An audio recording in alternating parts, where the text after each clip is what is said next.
انتہائی واجب الاحترام معزز و محترم عالی مرتبت ذی وقار علماء کرام، برادران اسلام، السلام علیکم ورحمۃ اللہ وبرکاتہ۔ کتاب رحمت قرآن مجید فرقان حمید کے سیکھنے کے حوالے سے اور اس کلام کے ساتھ اپنا تعلق کی خاطر قائم کرنے کے حوالے سے بس اس جگہ پہ اب آواز کو روک دیں، چھڑے نہ، میرا خیال اب ٹھیک ہے، چونکہ یہ اسپیکر کافی زیادہ لگتا ہے کہ غصے والا ہے، تو اب ٹھیک ہو گیا ہے، تو بس اس کو یہیں پہ رہنے دیں تاکہ اب مزید غصہ نہ کرے۔ اللہ تعالی ہماری حاضری کا ایک ایک لمحہ اپنی بارگاہ میں قبول فرمائے۔ اللہ تعالی جل شانہ نے ہم پہ بہت زیادہ کرم کیا کہ ہمیں ایمان کا نور عطا فرمایا۔ یہ اتنی بڑی دولت ہے۔ آقا کریم علیہ الصلوۃ والسلام خانہ کعبہ کے سامنے آئے اور فرمایا، کعبہ تو اللہ کا بڑا ہی پاکیزہ گھر ہے اور تیری پاکیزگی کے کیا کہنے، تو بڑا ہی عظیم ہے، تیری عظمتوں کے کیا کہنے، لیکن فرمایا مجھے قسم ہے اس رب کی جس کے قبضہ قدرت میں میری جان ہے، تیری بڑی عظمت ہے، لیکن ایک بندہ مومن کی عظمت تجھ سے بھی زیادہ ہے۔ جس کو ایمان کا نور نصیب ہوا ہے وہ تجھ سے بھی زیادہ شرف والا ہے۔ تو اللہ تعالیٰ جل شانہ نے ہمیں ایمان کا نور عطا فرمایا، اپنے حبیب کی امت سے پیدا کیا، اور پھر اللہ تعالیٰ جل شانہ نے ہمیں یوں ہی نہیں چھوڑ دیا۔ کوئی بھی آپ کوئی پروڈکٹ لیتے ہیں، کوئی چھوٹی بڑی، فرض کیا میڈیکل سٹور پہ آپ جاتے ہیں، وہاں سے جا کے آپ کوئی سیرپ لے لیتے ہیں کھانسی کا، تو جب آپ اس کو کھولتے ہیں تو اندر سے وہ شیشی نکلتی ہے، لیکن شیشی کے ساتھ وہ چھوٹا سا پارچہ بھی ہوتا ہے، اس میں لکھا ہوتا ہے کہ اس کو آپ نے یوں استعمال کرنا ہے تو یہ سیرپ آپ کو فائدہ دے گا۔ پورا اس کا طریقہ استعمال لکھا ہوتا ہے اور اس کے اجزاء ترکیبیہ بھی بیان کیے ہوتے ہیں، تو اس کے مطابق جب اس دوا کو استعمال کیا جاتا ہے تو جو بیماری ہوتی ہے اللہ تعالیٰ اس سے شفا عطا فرماتا ہے۔ تو معلوم ہوا کہ ایک چھوٹی سی میڈیکل کمپنی جب کوئی سیرپ بھی بناتی ہے تو اس کا بھی وہ طریقہ استعمال بتاتی ہے، اس کا اصول ساتھ لکھ کے اس شیشی کے ساتھ اس ڈبیا میں داخل کرتی ہے کمپنی، چھوٹی سی پروڈکٹ۔ تو جب ایک کمپنی اس قدر سمجھدار ہے تو اللہ تعالیٰ جل شانہ جو پوری کائنات کا خالق ہے، اس کی بڑی بڑی پروڈکٹ ہیں، سورج اس کی پروڈکٹ ہے، چاند اس کی پروڈکٹ ہے، آسمان کو چھت اس نے بنایا ہے، ستاروں کے ساتھ اس کو سجایا ہے، زمین کو بچھونا اس نے بنا دیا ہے، اور بادلوں سے بارش وہ برساتا ہے، یہ اس کی پروڈکٹ ہے، یہ اس کی عظمت ہے۔ یہ جناب پھلدار درختوں کو پہلے پھول لگا کے پھر پھل ہمیں جو عطا کرتا ہے تو یہ اللہ تعالیٰ عطا فرماتا ہے، کس طریقہ سے اس کے اوپر، یہ ساری اس کی پروڈکٹ ہیں۔ لیکن اللہ تعالیٰ جل شانہ کی جو شاہکار سب سے عظیم پروڈکٹ ہے وہ حضرت انسان ہے۔ فرمایا لقد خلقنا الانسان فی احسن تقویم، اے انسان کائنات کا سارا حسن اکٹھا کر کے میں نے تیرے وجود میں رکھ دیا ہے۔ انسان پوری کائنات میں خوبصورت ہے، ہر چیز کھانے کے لیے اپنا چہرہ نیچے لے جاتی ہے، لیکن یہ انسان ہے کہ کھانے کو اپنے چہرے کی طرف لے کے آتا ہے، چونکہ اس کا چہرہ، فرمایا ان اللہ خلق آدم علی صورتہ، اللہ تعالیٰ نے آدم علیہ السلام کو اپنی صورت پہ پیدا کی ہے۔ آقا کریم فرمایا کہ کسی کو کبھی بھی اس کے چہرے پہ نہ مارو، اس لیے کہ یہ چہرہ اللہ نے اپنی صورت پہ پیدا کیا ہے، یہ اس کا شاہکار ہے، اور یہ اس کی تخلیقات کا جو ہے وہ ایک عظیم شاہکار ہے حضرت انسان۔ اللہ اکبر، پوری کائنات کا حسن اکٹھا کر کے حضرت انسان میں رکھ دیا۔ آپ کے ذوق کے لیے کہنا چاہوں گا، آپ کے ذوق کو تازہ کرنے کے لیے، پوری کائنات کا حسن انسان میں رکھا، اور تمام انسانوں میں سے جو سب سے زیادہ خوبصورت چہرہ اللہ نے پیدا کیا وہ تیرے اور میرے نبی محمد عربی کو بنا دیا۔ خدا نے حسینہ جمیلہ دا منہ موڑ دیتا، محمد بنا کے قلم توڑ دیتا۔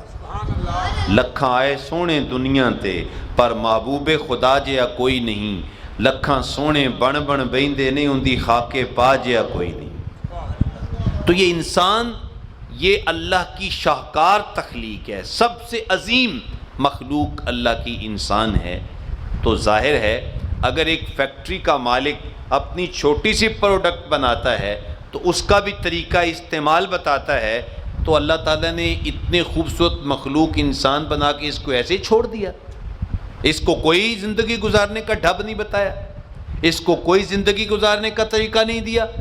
فرمایا ہاں میں نے دیا ہے، میں نے انسان کو پیدا کیا، اس کو محمد عربی کا غلام بنایا، اور پھر اس کو زندگی گزارنے کا طریقہ میں نے قرآن مجید کی صورت میں عطا فرمایا ہے۔ یہ ایسی کتاب ہے کہ جس کا ایک ایک لفظ صداقتوں پہ مشتمل ہے، جس کا ایک ایک جملہ ہدایت کا نور بانٹتا ہے۔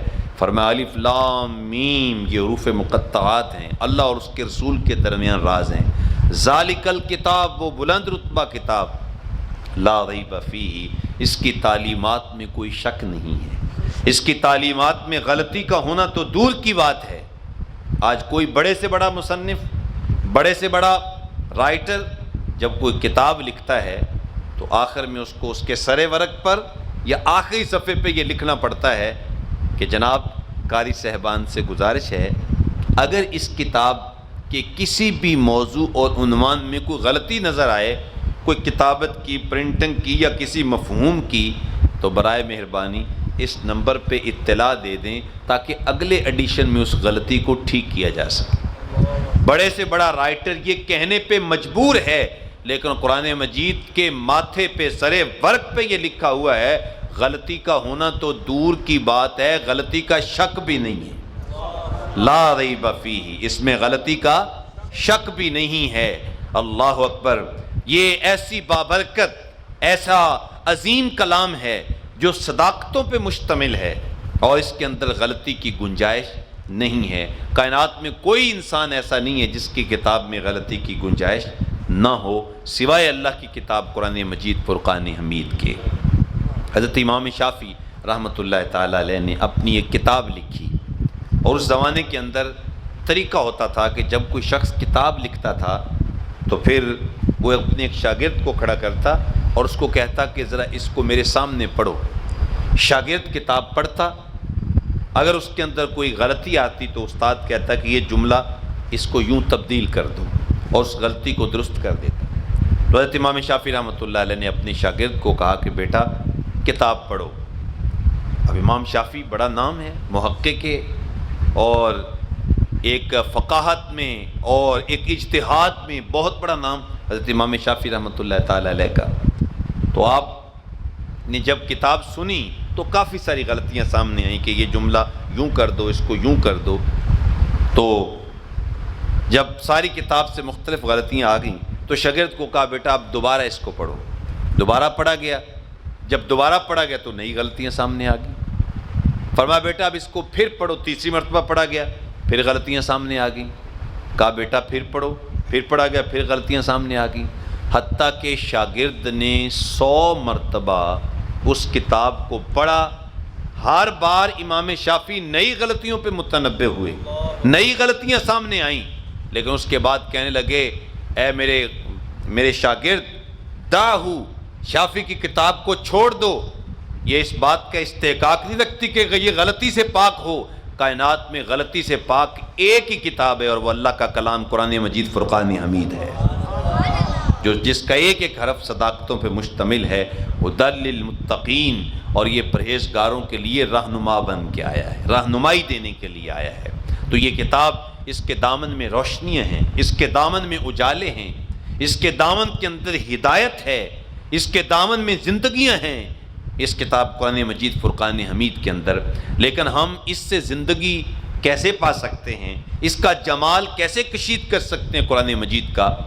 تو اس کا جو خوبصورت طریقہ ہے وہ یہ ہے کہ ہم قرآن مجید کے حق ادا کریں۔ اس کے جو حقوق علماء نے لکھے ہیں، ہمیں چاہیے کہ ہم ان حقوق کو پورا کریں۔ جب کسی بھی چیز کے حقوق پورے کیے جاتے ہیں تو پھر یہ ہے کہ اس کا رزلٹ انسان کو ملتا ہے۔ آپ دیکھیں ایک ملازم جو وہ فیکٹری میں کام کرتا ہے تو اس کو پورے اصول بتائے جاتے ہیں، میاں اتنا ٹائم دینا ہے تم نے، یہ کام کر کے شام کو تو نے یہ ہمیں سارا معاملہ دکھانا ہے۔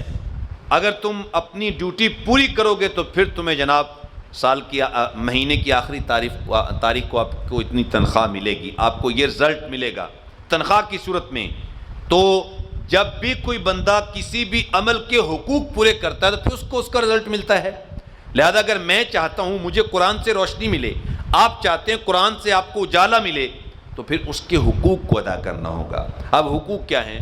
تو آئیے بس اس پہ مختصر گفتگو کرتے ہیں۔ قرآن مجید کے کل 5 حقوق ہیں۔ کتنے حقوق ہیں جو علماء نے بیان کیے؟ ان میں سے پہلا حق یہ ہے کہ قرآن مجید پر ایمان لایا جائے، اس پر یقین کیا جائے کہ یہ اللہ کی کتاب ہے۔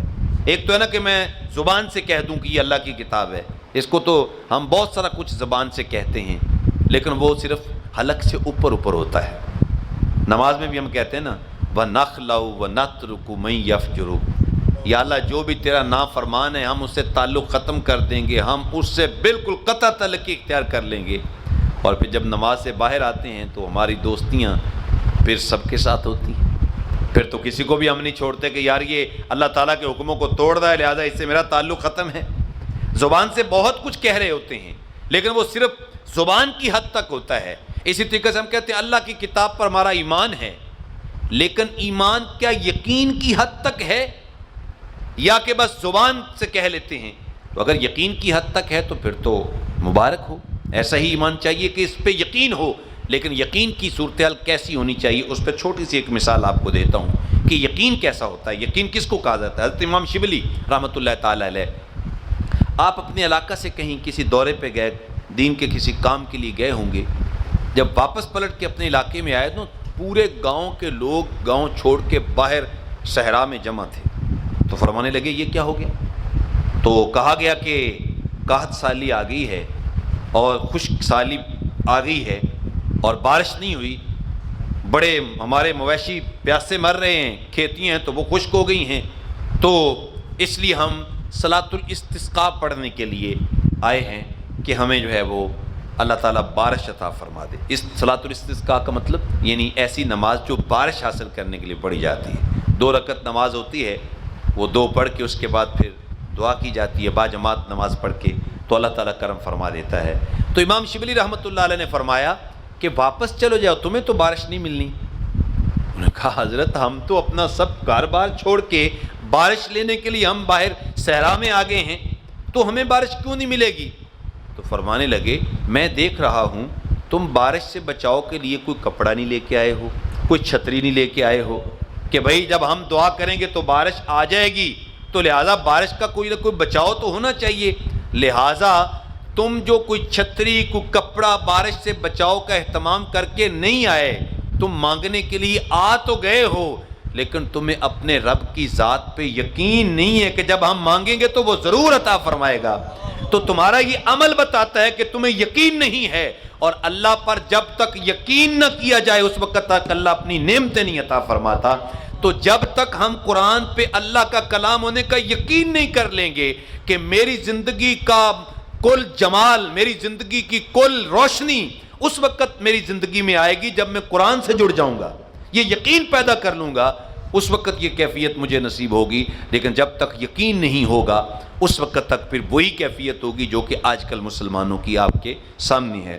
ایک یقین کے حوالے سے چلو ایک بات مجھے ابھی یاد آئی، ذہن میں آ رہی ہے، سادہ سی بات ہے، سمجھنے میں آسانی ہو جائے گی۔ بابا اشفاق مرحوم، بڑی اچھی گفتگو اس کی بھی ہوتی ہے، اللہ تعالیٰ اس کو جنت نصیب فرمائے، اس کی بخشش فرمائے۔ تو یقین کے حوالے سے انہوں نے اللہ کی ذات پہ یقین، اور پھر اس سے آپ قرآن مجید پہ یقین بھی سمجھ سکتے ہیں۔ تو کہتے ہیں کہ ایک دن میں اپنے بستر پہ لیٹا ہوا تھا کہ اچانک میں تو ڈر کے اٹھا، ایسے نہ کوئی یکدم میرے اوپر کوئی چیز گری جیسے بم گرتا ہے۔ تو میں جب ڈر کے اٹھا تو میں نے دیکھا کہ وہ میری جو بلی ہے وہ میرے سینے کے اوپر آ کے بیٹھ گئی۔ میں نے بلی رکھی ہوئی تھی تو وہ میرے اوپر آ کے بیٹھ گئی اور میرے اوپر آگے بڑھنے لگی۔ میں نے کہا ہو تم نے تو مجھے ڈرا ہی دیا۔ خیر میں پھر لیٹ گیا تو وہ آگے وہ پاؤں کرتے کرتے نا میرے بالکل گردن کے قریب آ گئی۔ تو اب میں سمجھ گیا کہ یہ کیا چاہتی ہے، کیونکہ وہ اس کے دودھ پلانے کا وقت ہو گیا تھا۔ تو یعنی وہ مجھے اٹھانے آئی تھی کہ تو یہاں پڑا ہوا ہے اور مجھے دودھ چاہیے، آؤ مجھے دودھ پلاؤ۔ تو میں خیر چلا گیا، میں نے اس کو دودھ پلایا، لیکن ساتھ ہی میرے دل میں یہ بات آئی کہ یار اس بلی کو کتنا مجھ پہ یقین ہے کہ میں اس کے پاس جاؤں گی تو یہ ضرور مجھے دودھ پلائے گا۔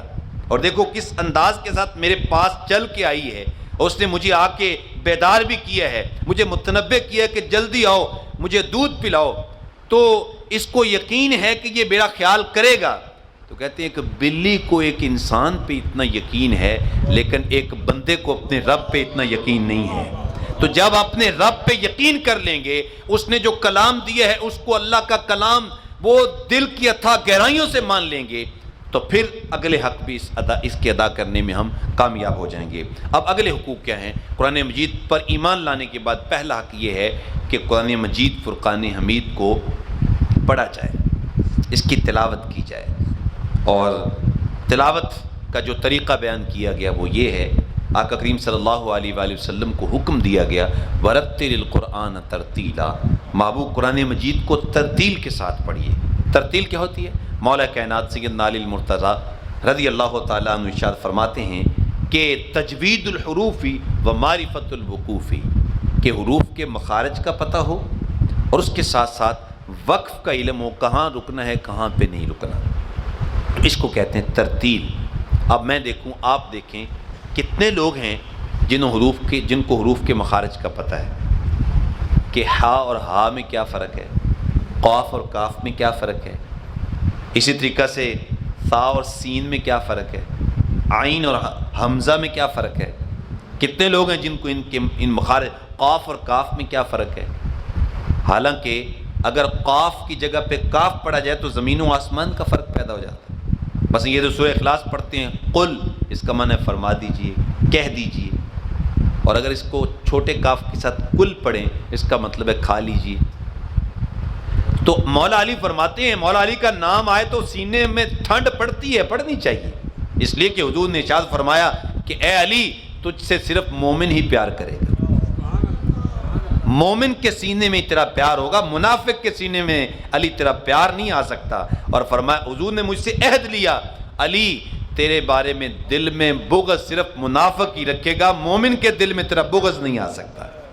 تو علی کے نام پہ سینہ دھڑکنا چاہیے، ان کا پیار ہونا چاہیے، لیکن پیار صرف نعروں کی حد تک نہیں ہونا چاہیے کہ نعرہ لگا لی اور پھر ساری زندگی علی کے مشن سے دور رہے۔ علی فرماتے ہیں کہ ترتیل کا معنی یہ ہے کہ حروف کے مخارج کا علم ہو اور اس کے ساتھ ساتھ وقوف کا بھی علم ہو، کہاں پہ ٹھہرنا ہے کہاں پہ نہیں ٹھہرنا۔ اور ہمارے ہاں تو صورتحال یہ ہوتی ہے حافظ صاحبان اتنا تیز پڑھتے ہیں کہ جناب ان کو پتہ نہیں ہوتا کہ گاڑی کی بریک کہاں پہ لگانی ہے، الا ماشاءاللہ چند لوگوں کے علاوہ تقریباً یہی حال ہوتا ہے۔ اور کسی کا نام حافظ بجلی، کوئی کیسے حافظ، اس طرح کے نام بعض اوقات رکھے ہوئے ہیں، تو یہ تو بڑی زیادتی والی بات ہے، جبکہ یہاں علم ہونا چاہیے کہ کس جگہ پہ رکنا ہے کس جگہ پہ نہیں رکنا۔ بعض جگہیں ایسی بھی ہیں اگر رک گئے ہیں سانس ٹوٹ گئی ہے تو وہاں پہ اعادہ ضروری ہے۔ تو یہ چیزیں، یہ قرآن مجید کا پہلا حق ہے کہ اس کو پڑھا جائے، اس کی تلاوت کی جائے، لیکن تلاوت کیسے کی جائے؟ ترتیل کے ساتھ۔ اور آقا کریم صلی اللہ تعالیٰ علیہ وآلہ وسلم کے متعلق آتا ہے کہ جب حضور تلاوت کرتے تھے تو حضور ایک ایک آیت کر کے پڑھتے تھے، باقاعدہ ام المومنین حضرت سیدہ ام سلمہ نے کہا کہ ایک ایک آیت کیسے پڑھتے؟ الحمدللہ رب العالمین الرحمن الرحیم مالک یوم الدین. یہ جو قاری صاحبان ایک ہی سانس میں پوری سورت پڑھ دیتے ہیں، میں یہ نہیں کہتا کہ یہ ناجائز ہے، اور پھر ان کی سانس بھی پھولی ہوتی ہے اور جناب بس اوقات لعاب بھی نکل رہا ہوتا ہے اور ڈر لگتا ہے کہ کہیں پھٹ نہ جائیں، اور بڑے مشکل وہ اپنے آپ کو مشکل میں ڈال رہے ہوتے ہیں.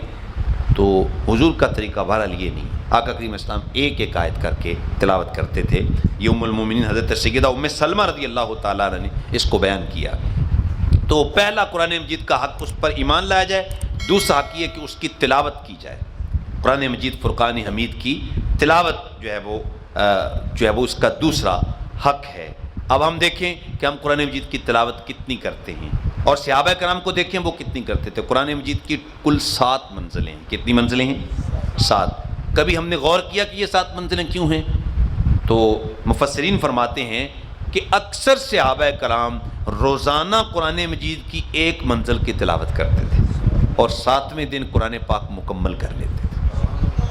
اب میں دیکھوں میری کیفیت کہاں ہے اور آپ دیکھیں آپ کی کیفیت کیا ہے. ہم قرآن مجید کی کتنی تلاوت کرتے ہیں اور کس طریقہ سے ہم قرآن مجید کے ساتھ جڑے ہوئے ہیں.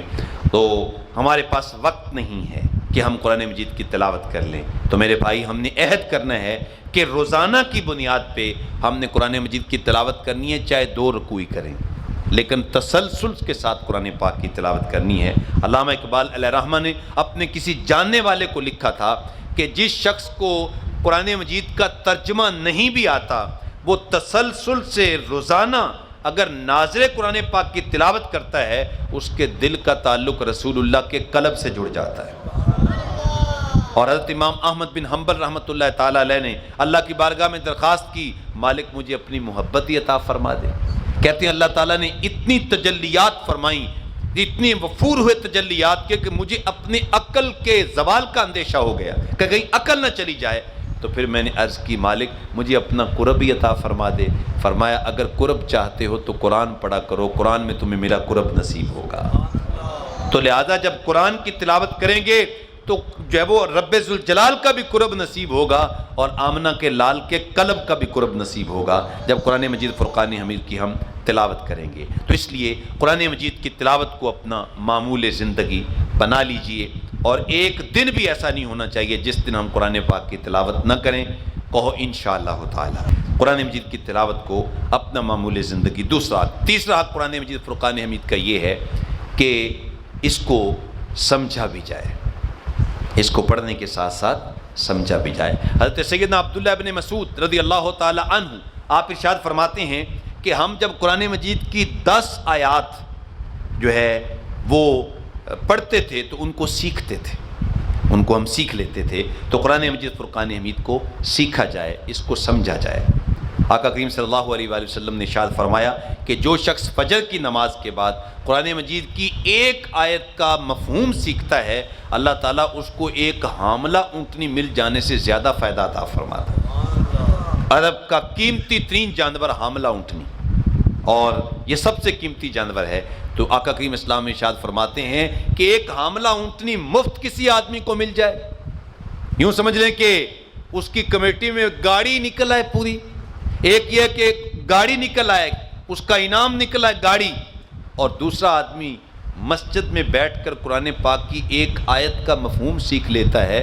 تو آقا کریم اسلام نے ارشاد فرمایا یہ 1 آیت کا مفہوم سیکھنا گاڑی مفت ملنے سے زیادہ فائدہ مند ہے.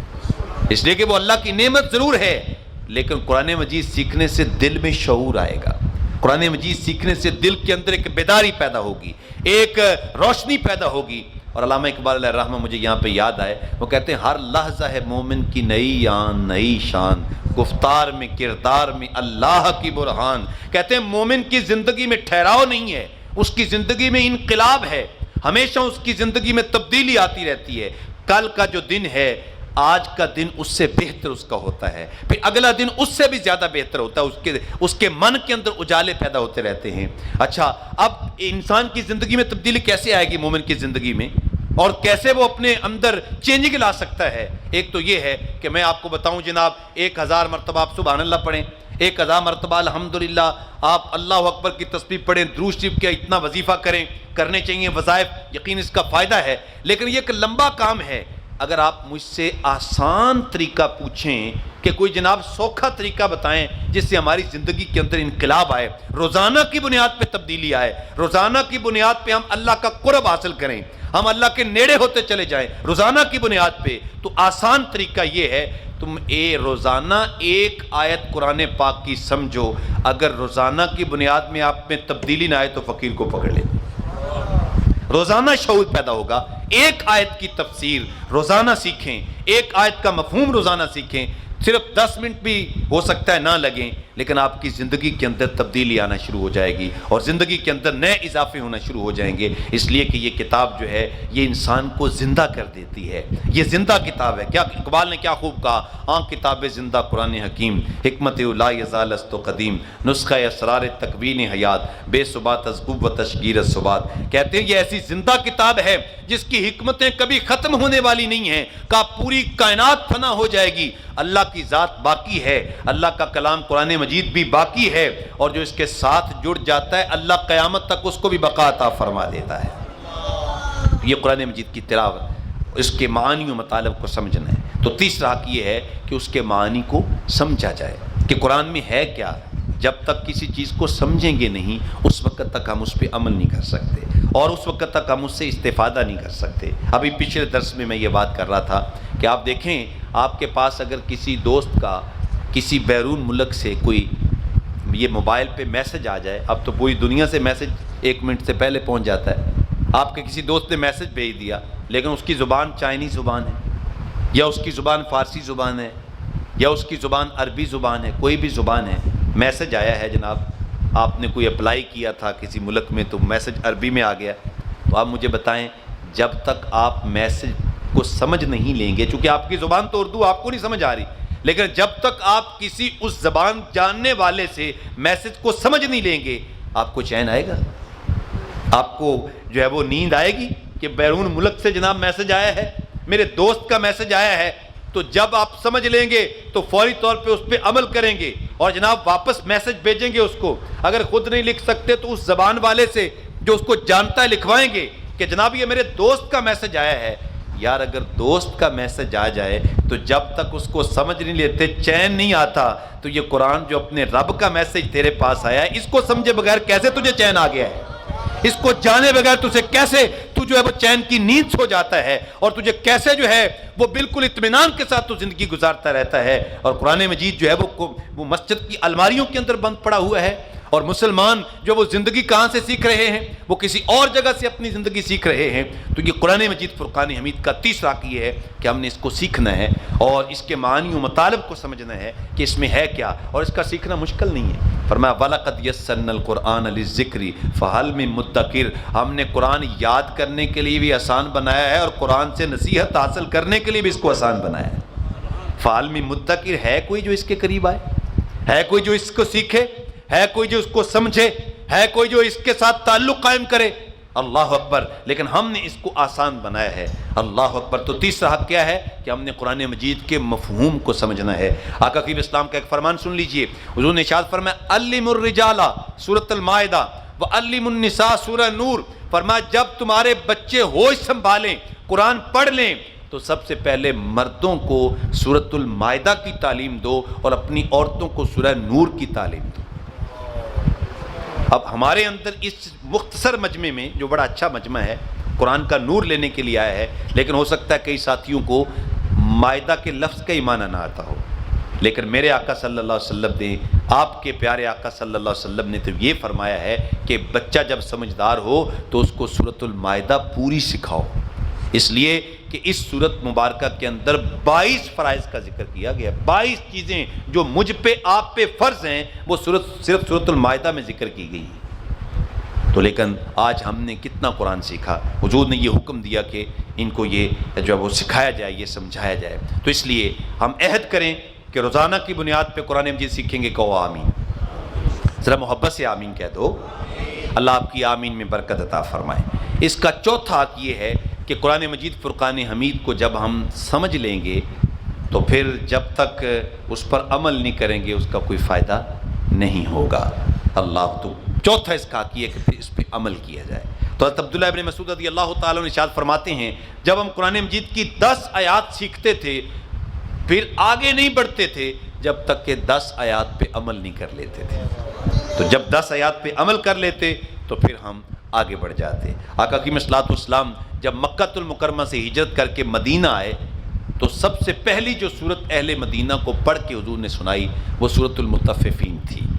اہل مدینہ میں کچھ لوگ تھے جو ناپ تول میں کمی کرتے تھے، تو آقا کی اسلام نے یہ سورت پڑھی وَيْلٌ لِّلْمُطَفِّفِينَ الَّذِينَ إِذَا اكْتَالُوا عَلَى النَّاسِ يَسْتَوْفُونَ وَإِذَا كَالُوهُمْ أَوْ وَّزَنُوهُمْ يُخْسِرُونَ۔ فرمایا خرابی ہے ان لوگوں کے لیے جو ناپ تول میں کمی کرتے ہیں، جب لوگوں سے چیز لیتے ہیں تو پوری لیتے ہیں لیکن جب تول کے دیتے ہیں تو کم تولتے ہیں، اس کو کم کرتے ہیں۔ فرمایا ان لوگوں کے لیے خرابی ہے۔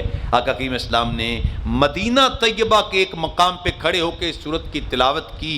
جب اہل مدینہ جو ایمان والے تھے جب انہوں نے اس کی تلاوت سنی نا تو اس وقت سے لے کر آج تک اہل مدینہ نے کبھی بھی ناپ تول میں کمی نہیں کی، وہ ہمیشہ پورا تولتے ہیں۔ آج بھی آپ مدینہ چلے جائیں اہل مدینہ ناپ تول میں کمی نہیں کریں گے۔ اور ہمارے ہاں تو اب صورتحال یہ ہے کہ ہمارے پیٹرول پمپ والے بھی کہتے ہیں جناب اگر ہم پیمانہ مکمل رکھیں تو ہمیں کچھ بچتا ہی نہیں ہے۔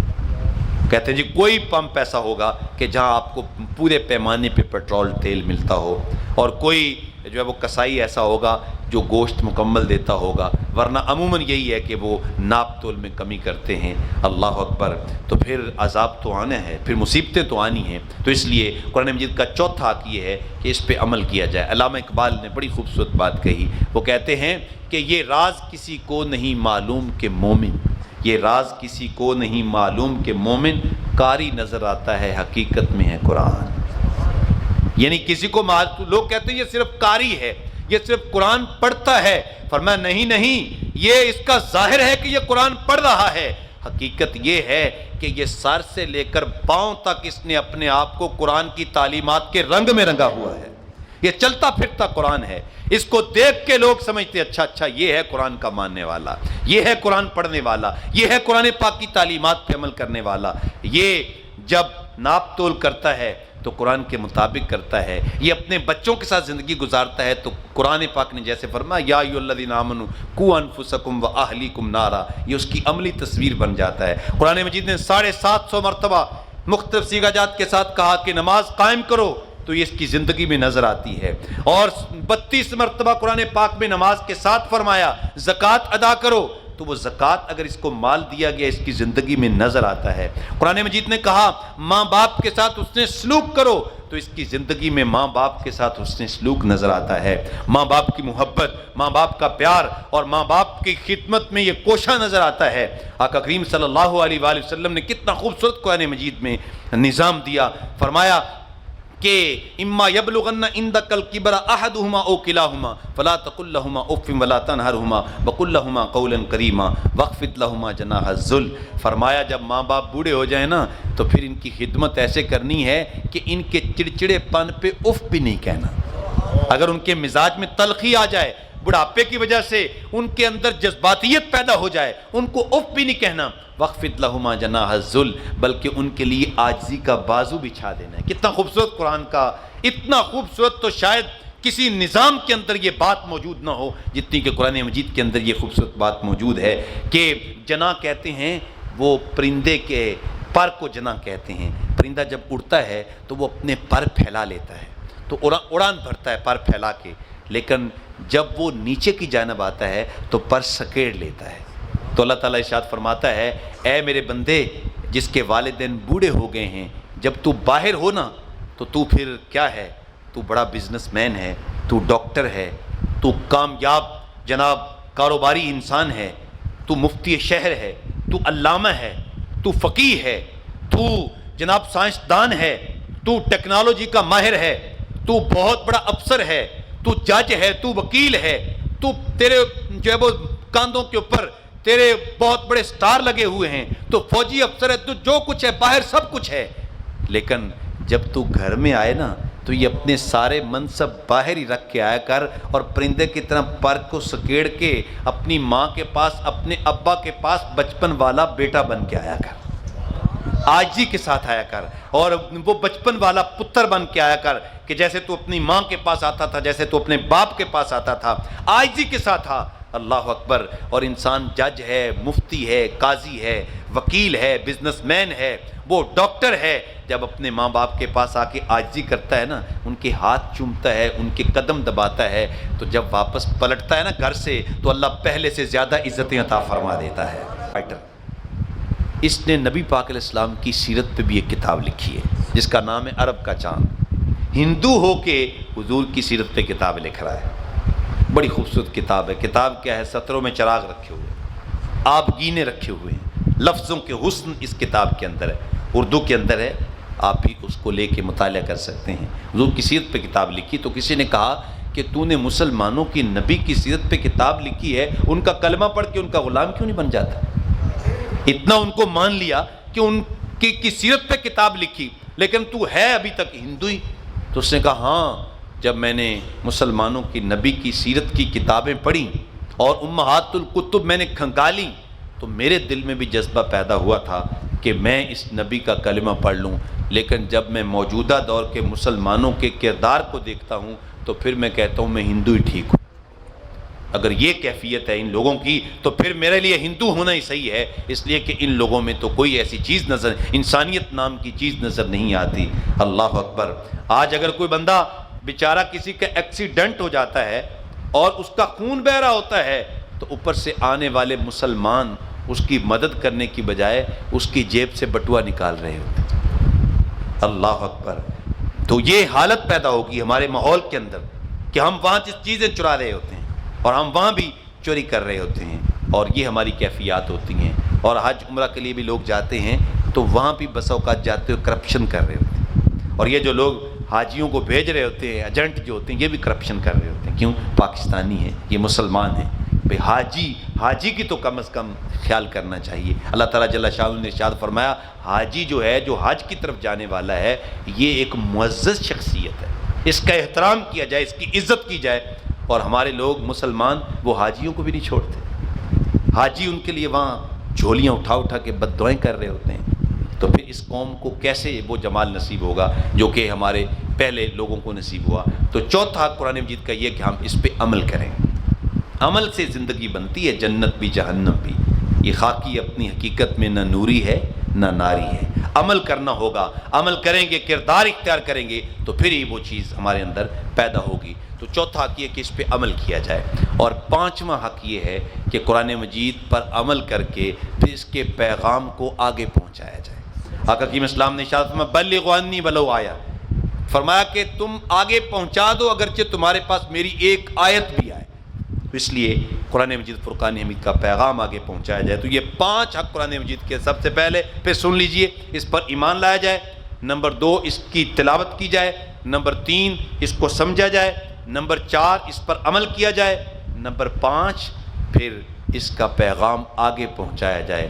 جب ہم لوگ قرآن مجید کے یہ حقوق ادا کریں گے تو پھر قرآن مجید ہمیں رزلٹ عطا کرے گا، پھر قرآن مجید کے ذریعے اس معاشرے کو عروج ملے گا، پھر قرآن مجید کے ذریعے اس معاشرے کو بانک پن ملے گا، پھر عزت ملے گی، پھر مسلمانوں کو غلبہ ملے گا، پھر مسلمان پھر بیدار ہو جائیں گے قرآن مجید فرقان حمید کے ذریعے۔ لیکن راستہ ایک ہی ہے اور وہ قرآن کا راستہ ہے۔ قرآن کے علاوہ ہم کسی راستے سے بھی کامیابی نہیں پا سکتے، لیکن بدقسمتی سے آج قرآن الماریوں میں پڑا ہے اور ہمارے بچے زندگی سوشل میڈیا سے سیکھ رہے ہیں، ہمارے بچے جو ہیں یہ کرکٹروں سے زندگی سیکھ رہے ہیں، ہمارے بچے وہ جناب مختلف قسم کی فلموں کے ایکٹروں سے زندگی سیکھ رہے ہیں، انگریزوں کے ایکٹر، ہندوؤں کے ایکٹر، ان سے ہمارے بچے زندگی سیکھ رہے ہیں، ان کے ڈائیلاگ بولتے ہیں ہمارے بچے، جبکہ انہوں نے تو زندگی سیکھنی تھی حسن و حسین سے، اور ہماری بیٹیوں نے زندگی سیکھنی تھی سیدہ فاطمہ الزہرا سے۔